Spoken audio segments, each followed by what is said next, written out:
You know, the very first question an investor asked me when we're discussing trucks, what kind of trucks do you guys recommend? And my answer is always the same.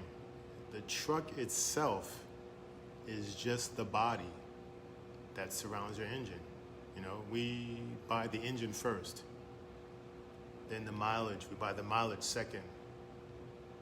How many miles on the engine? And then the body is third. That's the last choice, right? And we love Detroit diesel engines. You know, they're strong, parts are easily available, and there are plenty of mechanics around the country that know how to work on them. You know, Cummins are very good engines as well. So if you're buying a Cascadia Freightliner, it probably will have a Detroit engine or a Cummins engine inside of it. If you're buying a Peterbilt or Kenworth, they're great trucks. They probably will have a Packard engine inside of them unless someone has already switched them out. We love the trucks, but we don't love the Packard engine simply because not enough mechanics can work on them. And if you have a real issue, you got to run to the dealership to get the work done. And that's more money, right? Dealership always charge you more. And if you're looking at international trucks, they come with a Duramax engine. You know, we don't like those at all. They're problematic. Volvo trucks, they have their own engines called a D13 typically. That's not a Detroit engine, by the way. You know, they're decent. I drove a Volvo for a year. But again, if you have a major issue with the engine, you got to go to a dealership because not enough, regular mechanics know how to work on a Volvo engine. They're out there, but there's less of them. So let's talk about the three basic Detroit engines that we recommend.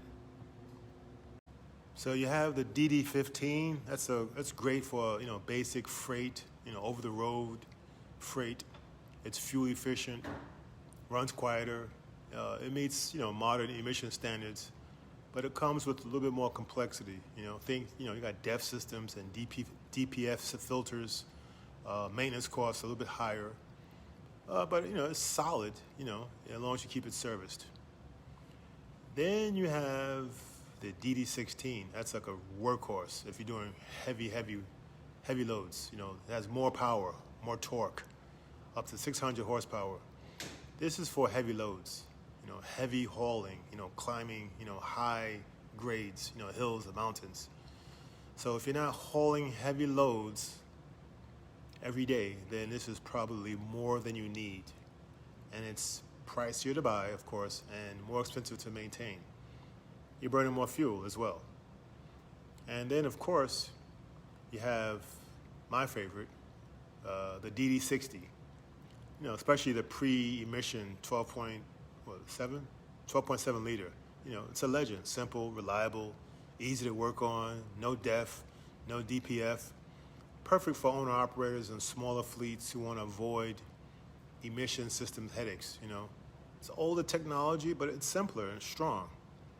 Mechanics love them. They're not always welcome in California. But those are strong. So if you want modern efficiency, you go with the DD15. If you're doing heavy hauling, like you're moving bulldozers and cranes, you go with the DD16. And if you want to keep it cheap, simple to maintain, then you go with the DD60. So you got to know what freight requires what type of engine. You got to know the engine, If you want to learn more about what we do, visit my website, truckinv.com. Know your route so you can make that money.